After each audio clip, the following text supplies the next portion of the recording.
Mesdames, Messieurs, bonjour. Comme vous le savez, depuis hier, nous avons des cas avérés de coronavirus dans le département du Morbihan. Je laisserai évidemment, Monsieur le Directeur Général de l'ARS Bretagne, vous expliquer quels sont les cas. Ces cas qui se caractérisent par plusieurs cas, pas de la même famille, dans 3 communes notamment, constituent un cluster, ce qui m'a conduit inévitablement à prendre des mesures restrictives, à l'instar de ce qui a été fait en Haute-Savoie comme dans l'Oise.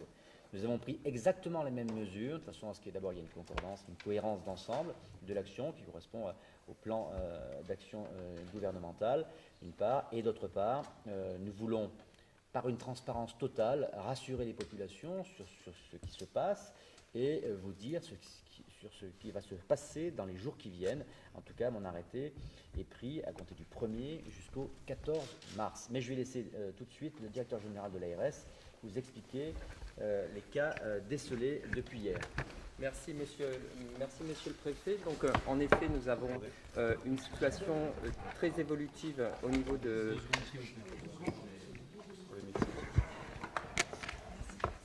Ça va vous obliger à monter. Merci, monsieur le préfet. En effet, nous avons une situation très évolutive au niveau de la Bretagne. S'il vous plaît, 30 secondes. Ne bougez pas. C'est pas ça, c'est que...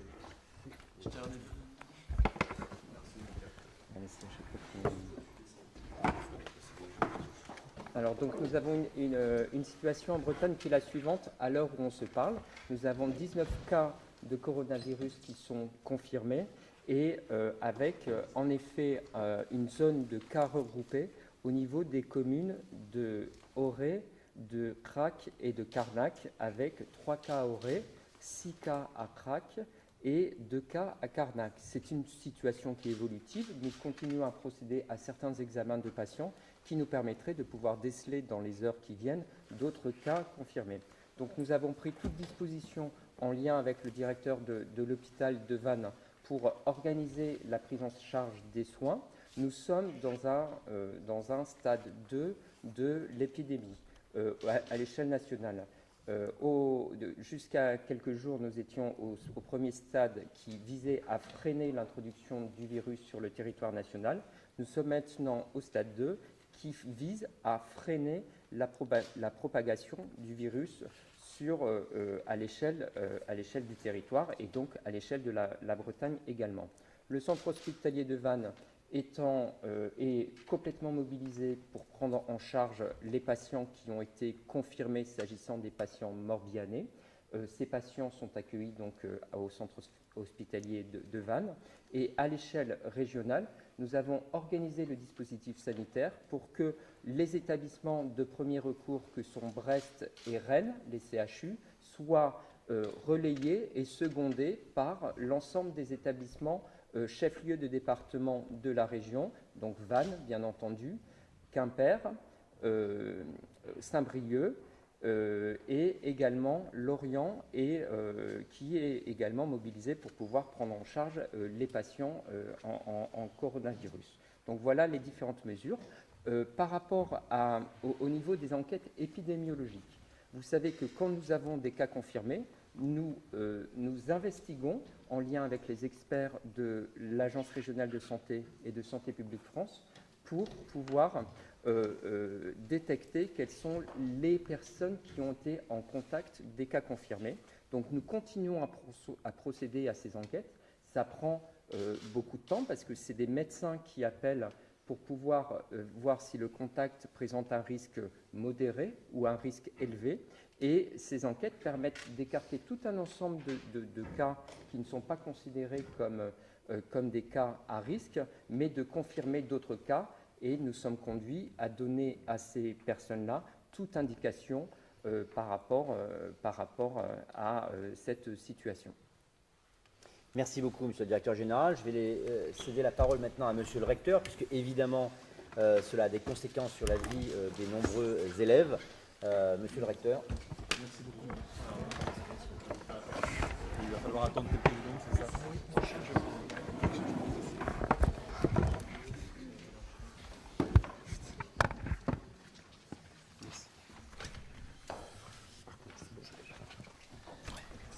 Bien, merci. Merci Monsieur le Préfet. Bonjour à toutes et à tous. Donc, en ce qui concerne effectivement les communes concernées, c'est 10 écoles et 7 établissements du secondaire qui ont été fermés par arrêté préfectoral en concertation donc avec le préfet et le directeur général de l'ARS. Ça signifie pour nous aussi la mise en place de la continuité pédagogique. Nous sommes dans un jour spécial puisque c'est un jour de rentrée scolaire. La continuité pédagogique est en train de s'organiser à travers toutes les ressources numériques à la fois du rectorat mais aussi avec les scénarios pédagogiques qui sont prévus par le CNED et le ministère de l'Éducation nationale. Voilà en ce qui concerne l'éducation nationale et ses dispositions. Donc les élèves, effectivement, restent chez eux. Les professeurs aussi, bien évidemment. Et voilà les dispositions qui sont prises en ce qui nous concerne.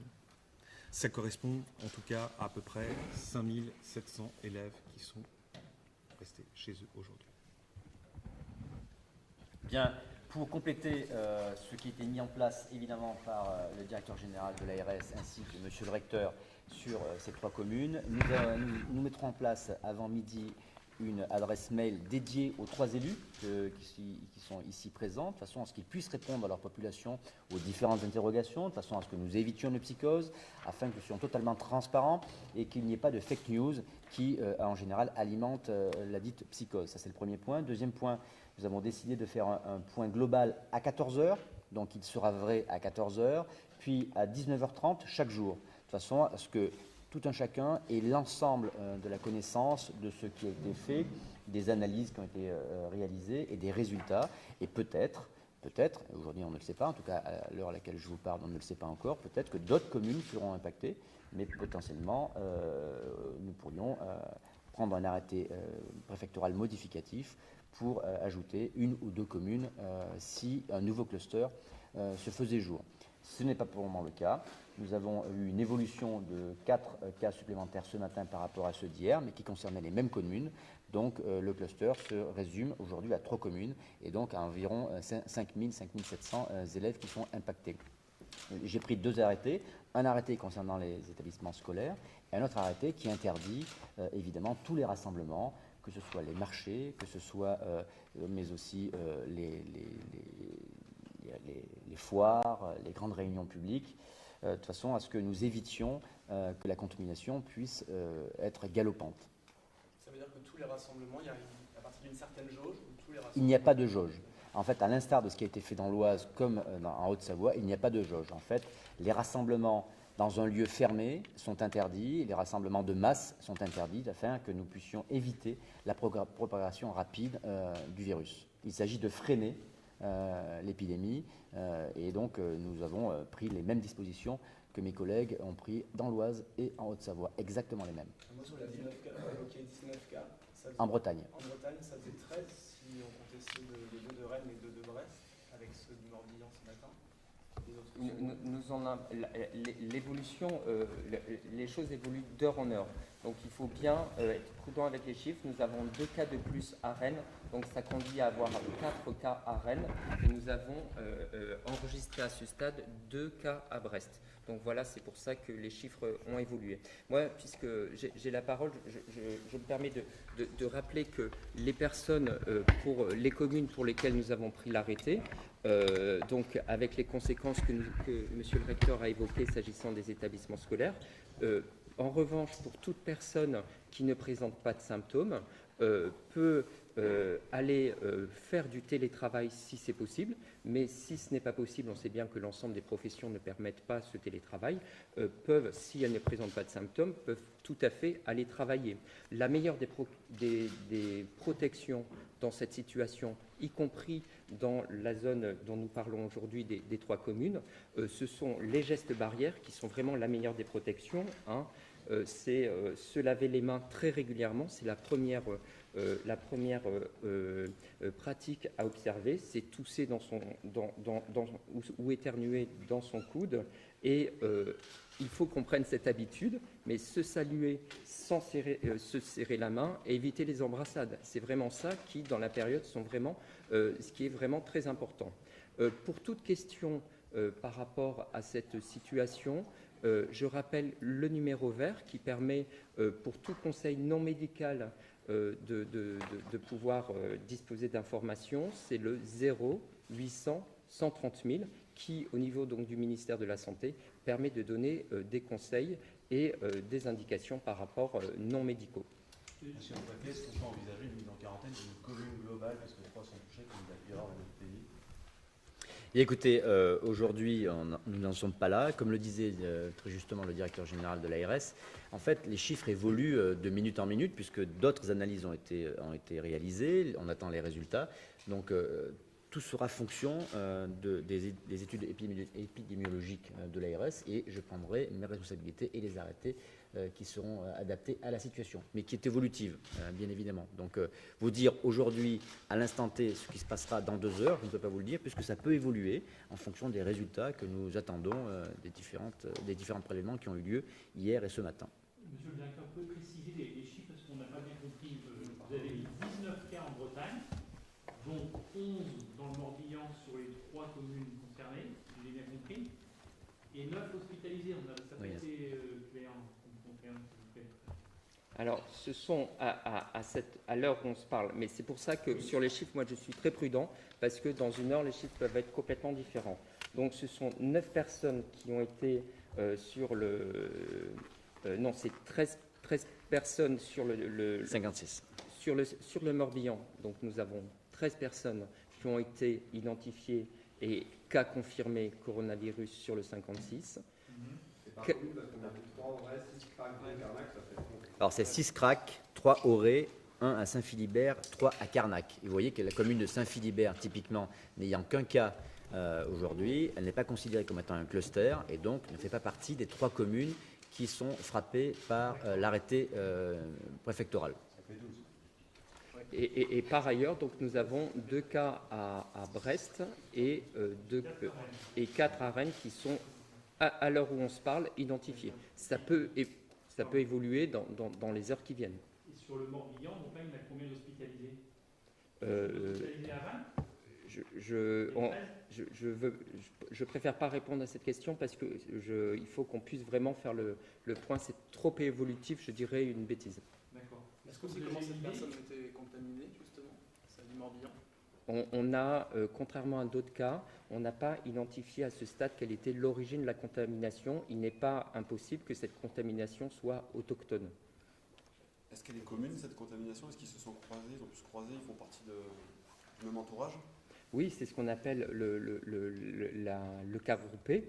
Donc, en effet, il y a pu avoir des contaminations entre cas contacts. Nous avons par exemple à Brest un couple qui est hospitalisé.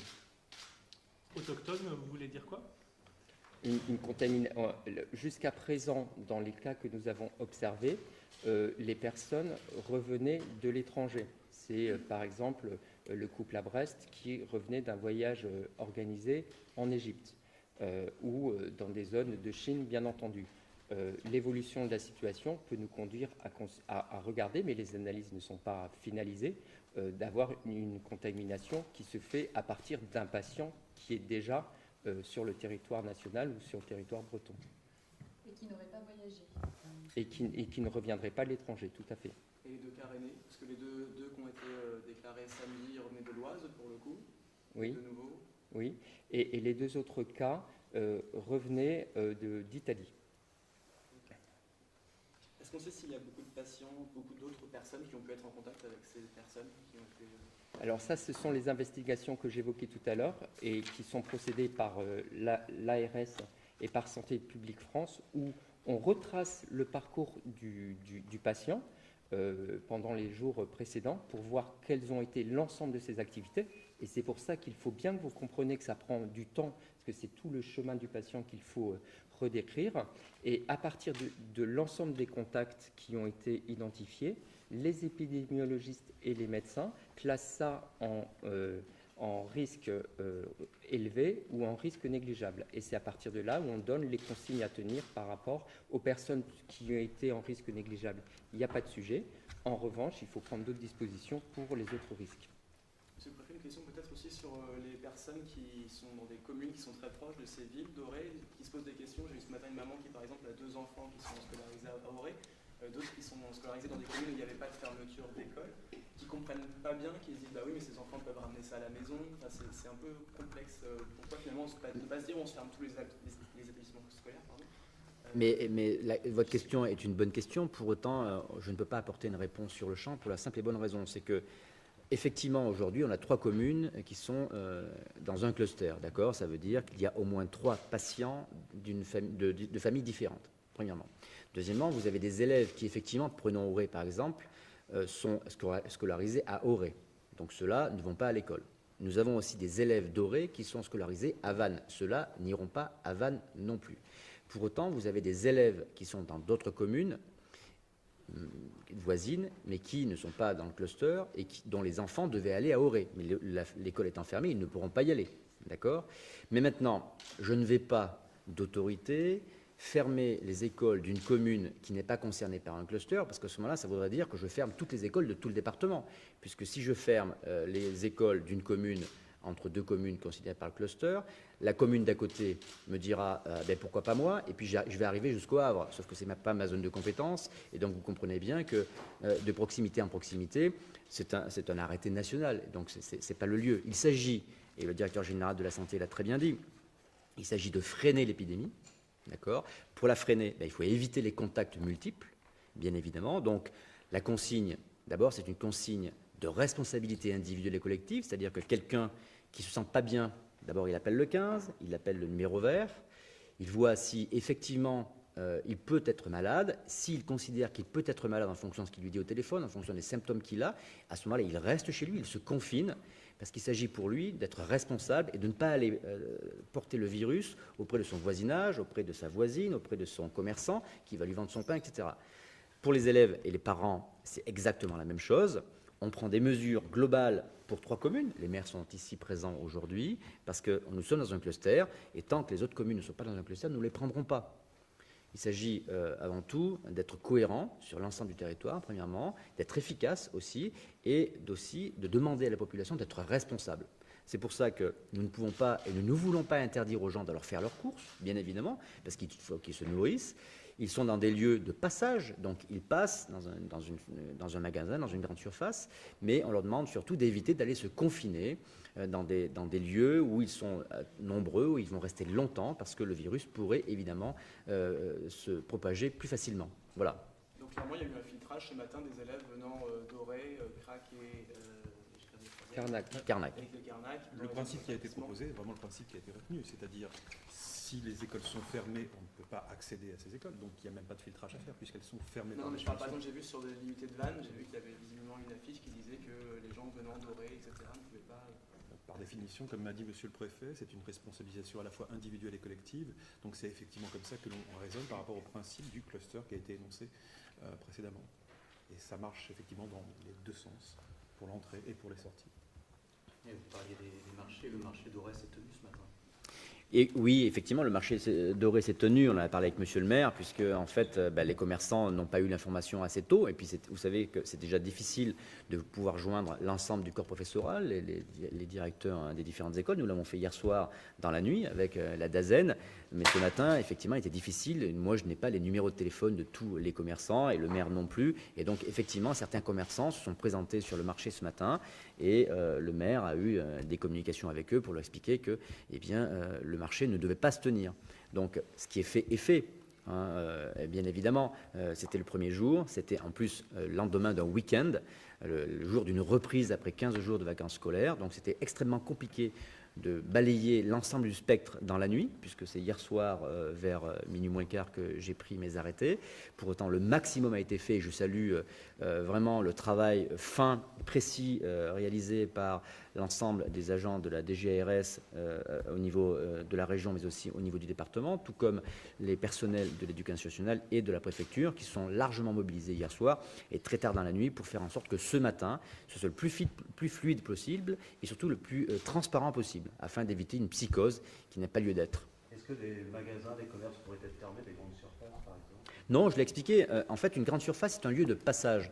Ce que nous voulons éviter, ce sont les lieux enfermés dans lequel des gens se massent pendant une durée assez longue, une grande surface, ce sont les personnes passent, vont acheter de l'eau, vont acheter de la viande, etc., passent à la caisse, mais ne restent pas des heures confinés les uns contre les autres. Ce n'est pas comme si nous étions, par exemple, dans une salle où on organisait un grand loto, où les gens vont rester 4 heures à discuter ensemble et être en proximité, où là, le virus pourrait se développer. Donc, il s'agit de poursuivre une vie normale, avec, comme je le disais tout à l'heure, un sens de la responsabilité individuelle et collective. Si on ne se sent pas bien, on appelle le 15, on appelle le numéro vert, on fait une espèce de consultation par téléphone et on prend sa responsabilité et on dit « je ne suis pas bien, je reste chez moi pendant 1, 2, 3 jours. Si je n'ai pas de fièvre, c'est que je ne suis pas malade, j'ai un moment de faiblesse, alors moi je peux aller travailler. » Et celles et ceux qui se sentent bien vont travailler normalement parce qu'il ne s'agit pas d'empêcher les Français, les Françaises et les Français de vivre normalement. Il y a une épidémie, certes, on essaie de la freiner, les mesures sont prises par la DGRS, par l'administration, les administrations en général,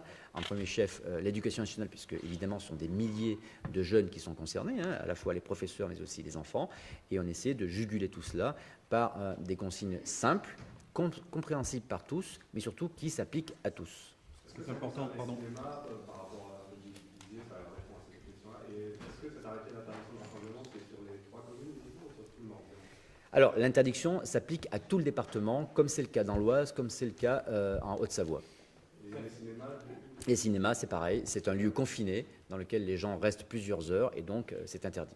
Ça concerne les réunions publiques liées à la campagne des municipales? Ça concerne également les réunions publiques liées à la campagne électorale. Les rencontres sportives, du coup, elles sont toutes annulées aussi Alors, les rencontres sportives, Il y a beaucoup qui arrêtent le week-end. elles sont annulées également.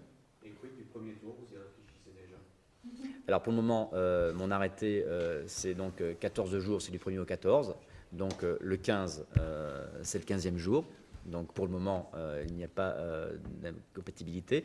Mais évidemment, c'est une question que nous sommes en train de poser au ministère pour voir s'il y a besoin de reporter, dans ce cas-là, le premier tour des élections. Mais nous n'en sommes pas encore là. C'est-à-dire s'il y a des nouveaux cas qui se déclarent d'ici là, ça peut allonger encore votre arrêté? Ça pourrait l'allonger, effectivement, mais pour le moment, nous ne sommes pas encore là, comme je vous le disais.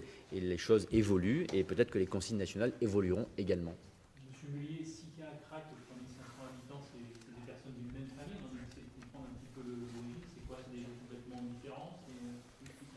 Alors, nous avons un couple. Après, les investigations sont en cours et je n'ai pas le détail à l'heure où on se parle des personnes qui sont concernées. Et de toute façon, je préserverai bien sûr l'entièreté du secret médical par rapport à cette situation. A priori, ce n'est pas une même famille. Et ça peut être... Non, parce qu'on est dans le cas d'un cluster, comme on le disait tout à l'heure, je crois, c'est-à-dire c'est défini comme plus de 3 personnes qui ne sont pas nécessairement issues de la même famille. Donc c'est pour ça que nous avons considéré que nous étions dans la situation d'une contamination cas groupée, avec en effet les mesures préfectorales qui ont été prises hier soir. On a une idée des âges concernés, de quel âge à quel âge? Je n'ai pas les éléments là.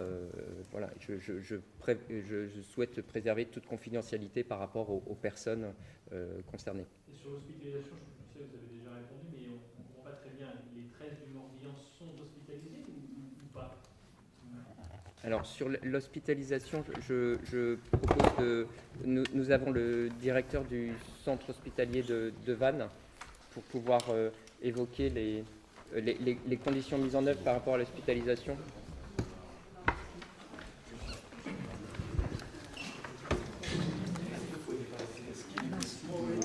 Ben, venez, prenez ma place.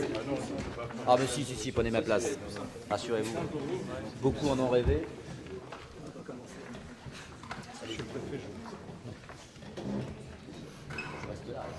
Merci de cet honneur qui m'est fait.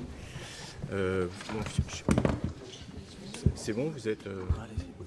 Donc, je suis Philippe Couturier, le directeur du centre hospitalier Brocéliande Atlantique à Vannes. Peut-être dire que l'établissement, comme d'autres, évidemment, se prépare à cette situation épidémique depuis janvier, situation épidémique globale, coronavirus compris. On est l'établissement de recours du territoire de santé et un établissement classé recours des CHU par le ministère. Donc nous étions préparés à cette situation. Cette situation s'est renforcée ou s'est acutisée pendant le week-end avec un certain nombre de cas confirmés dans le week-end. Donc un certain nombre de patients confirmés sont hospitalisés au centre hospitalier de Vannes. Un certain nombre sont hospitalisés, ainsi que des patients des patients contacts ou des patients dans l'attente de réalisation de tests. Donc c'est la situation évolutive qu'on vous indiquait tout à l'heure. Il y a des patients qui sont déclarés contacts, des patients qui sont avérés contaminés par le virus, et on suit évidemment cette situation en permanence avec les services de l'ARS, les deux CHU de Brest et de Rennes qui sont en appui, et on a régulièrement des points en cellule de crise avec les services de l'agence et les deux CHU qui sont en appui du dispositif actuel. La situation est à ce stade sous contrôle, avec des circuits de prise en charge identifiés, que ce soit en hospitalisation ou en ambulatoire. Le centre 15 est effectivement mobilisé et répond à un nombre d'appels conséquent. Nous avons pu renforcer les dispositifs et le volume de professionnels. Donc encore une fois, à ce stade, la situation prise en charge à Vannes est sous contrôle. Sur les 13 cas, vous ne pouvez pas nous dire combien sont hospitalisés chez vous? La situation est très évolutive et nous devons consolider en effet les données, monsieur, pour pouvoir donner des informations précises par rapport à ça. Nous ne voulons pas vous donner vous dire de bêtises. Donc il faut qu'on puisse faire le point. Nous avons appris la survenance des cas confirmés que j'évoquais tout à l'heure très tard dans la nuit. Nous devons consolider ces données pour pouvoir faire vraiment, vraiment le point précis sur les différentes situations, tout en préservant, encore une fois, nous y sommes bien entendu collectivement très attachés, le secret médical des personnes qui ont été déclarées confirmées. Et les 13, vous savez où Oui, oui. 13 sont quoi? Nous avons parmi ces diagnostics, les 13, les communes, mais il faut, à l'heure où on vous parle, il faut qu'on recroise ça avec les données de l'hôpital, avec les personnes qui sont hospitalisées. Simplement nous dire si les 13 sont chez eux, hospitalisés, choses comme ça, sans citer le lieu. Oui, mais nous n'avons pas recollé à ce stade l'information. Donc il faut qu'on puisse la... Vous ne savez pas où ils sont physiquement à l'instant où on se parle.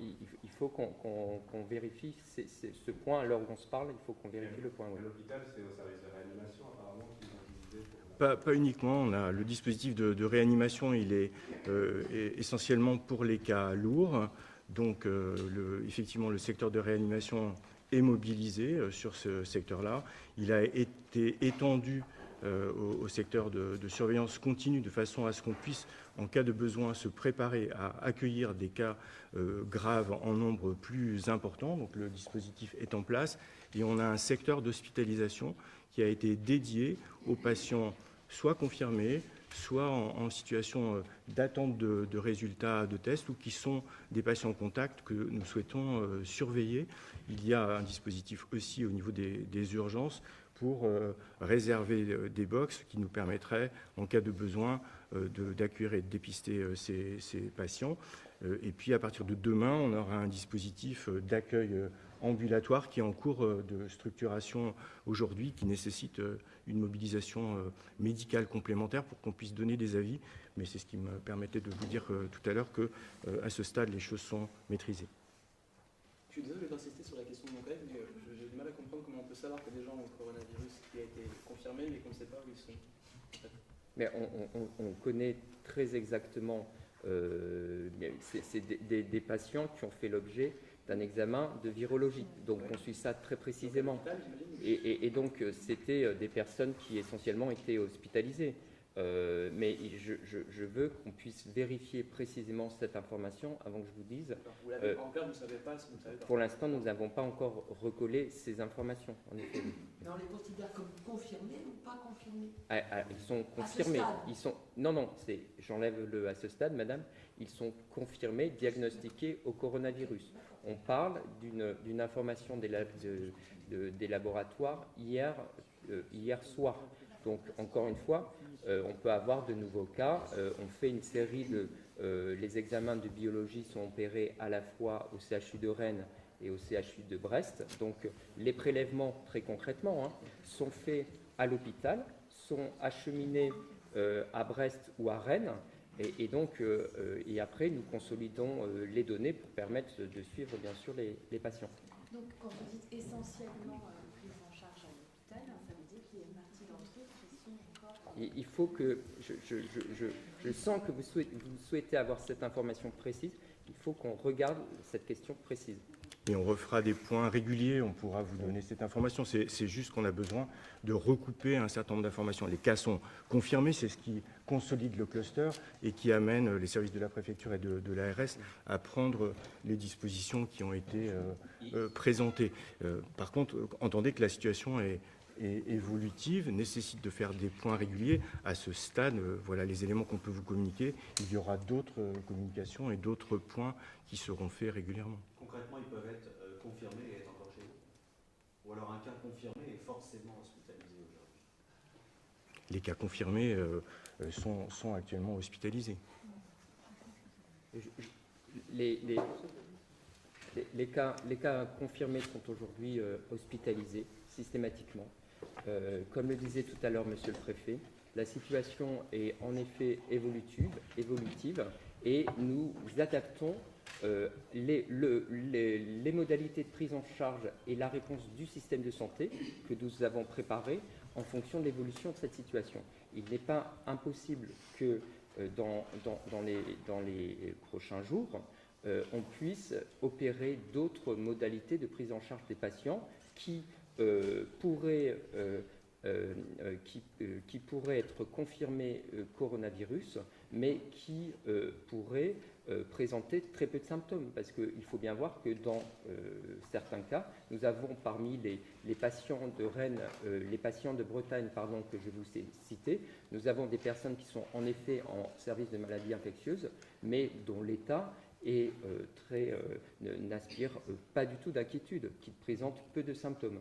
Et donc c'est pour ça qu'il n'est pas impossible que nous puissions réviser, mais ce n'est pas l'Agence régionale de santé de Bretagne, mais nationalement, qu'au niveau du ministère de la Santé, nous révisions les protocoles de prise en charge et nous puissions prévoir des prises en charge de patients confirmés coronavirus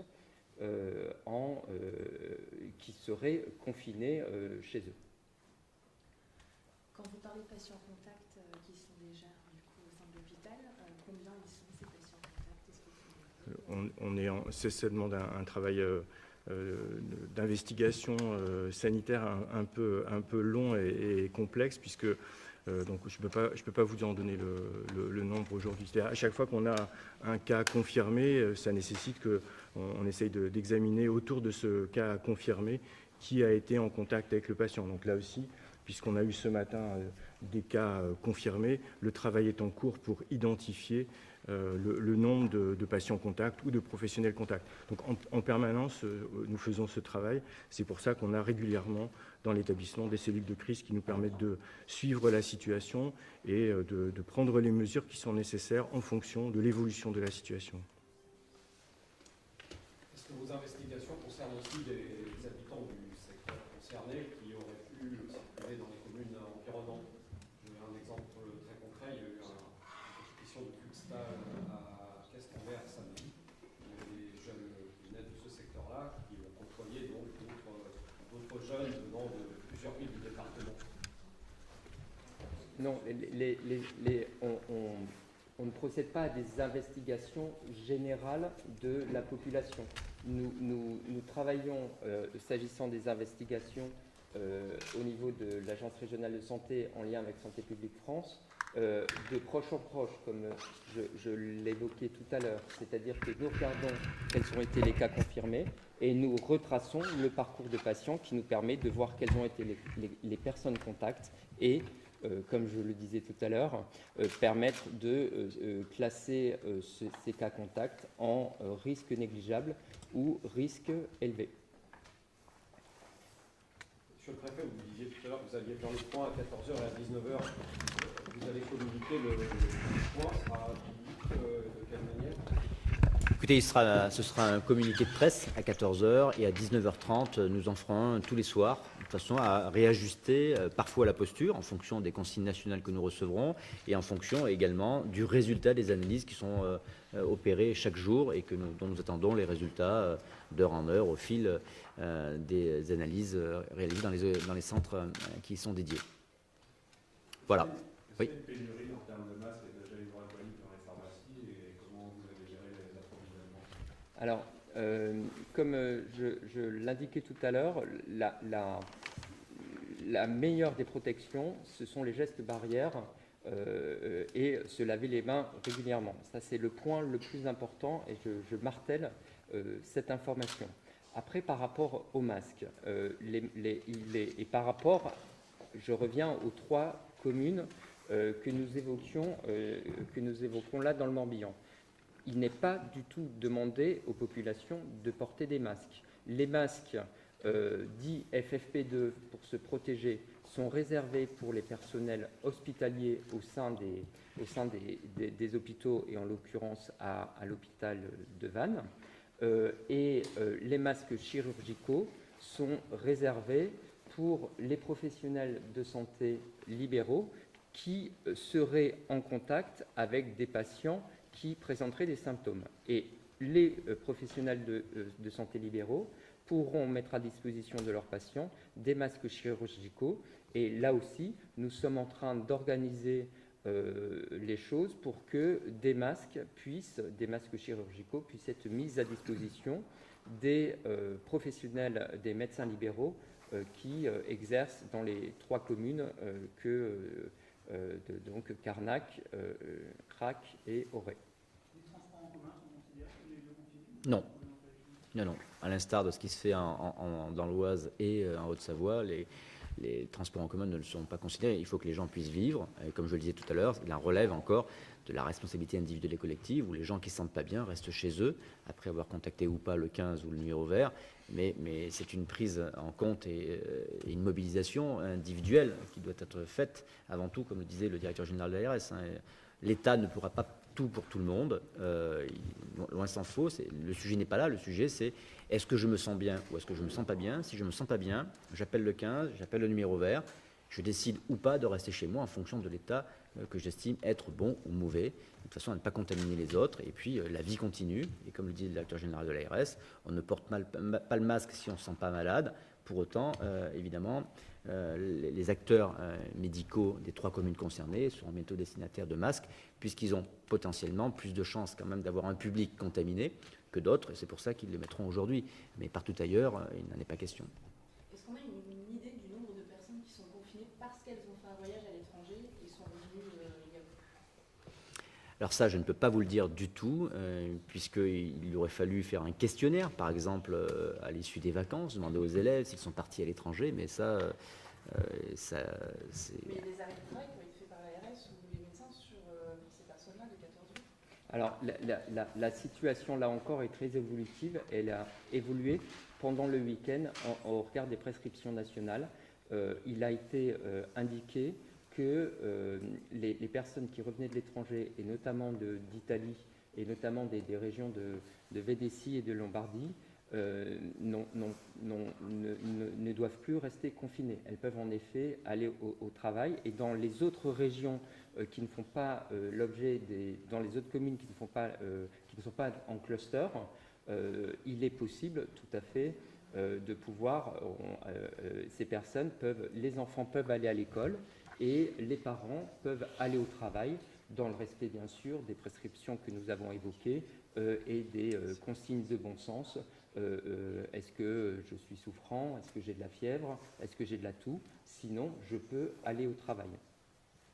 Les rencontres sportives annulées le week-end prochain, ça concerne le plein air et les rencontres en salle. Et est-ce que ça concerne également les clubs professionnels du RCV et du FC Lorient?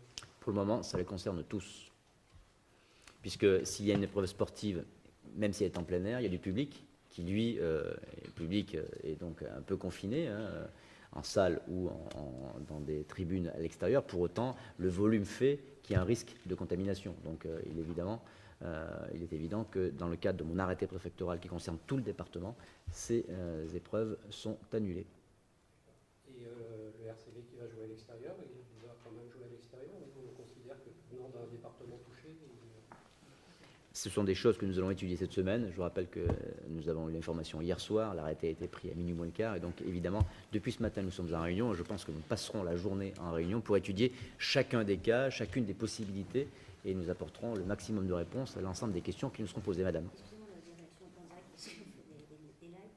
Il y a quelqu'un qui demande par rapport à l'IUT de Vannes, pourquoi il n'est pas fermé, parce que ça donne pas mal d'étudiants. Est-ce que c'est envisagé ou pas? L'IUT de Vannes n'est pas concerné par l'arrêté préfectoral, puisque l'arrêté ne concerne que 3 communes qui sont dans le cluster. Pour autant, comme monsieur le recteur a dit tout à l'heure, des élèves qui viennent d'Auray, qui d'Auray auraient pu aller à l'IUT, on leur a demandé de ne pas y aller. D'accord? Donc en fait, les élèves qui sont dans l'IUT sont les élèves qui ne sont pas originaires de ces communes-là. Ceci explique cela. Juste une dernière question, peut-être, monsieur le recteur, sur le côté de l'éducation. Vous avez parlé de mesures mises en place pour étudier à distance. Ça veut dire quoi jusqu'au 14 mars pour ces élèves, clairement?